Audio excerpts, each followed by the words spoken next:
નમસ્કાર મિત્રો, દેશ દુનિયાના સૌથી મોટા સમાચારમાં આપણું હાર્દિક સ્વાગત છે। આજના તાજા સમાચાર જાણવા માટે આ વિડીયોને અંત સુધી જોતા રહેજો અને આવા જ નવા સમાચાર મેળવવા માટે આપણે ચેનલને સબસ્ક્રાઇબ કરવાનું ન ભૂલતા।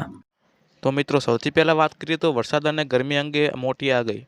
ભારતીય હવામાન વિભાગ અમદાવાદ કેન્દ્ર દ્વારા જારી કરવામાં આવેલા લેટર માહિતી મુજબ ગુજરાતમાં આગામી 5 દિવસ દરમિયાન હવામાનમાં મોટો ફેરફાર જોવા મળશે।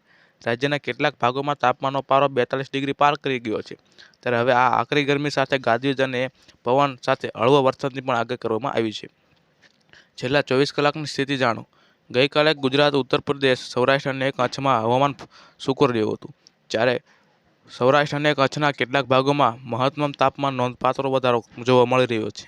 ખાસ કરીને રાજકોટ 42.7 સેલ્સિયસ તાપમાન નોંધાયું હતું। સમગ્ર રાજ્યના સૌથી વધુ આ ઉપરાંત અમરેલી, સુરેન્દ્રનગર, ભુજ પારો 40 ડિગ્રી પર ઉપરાંત ડિગ્રી હતું।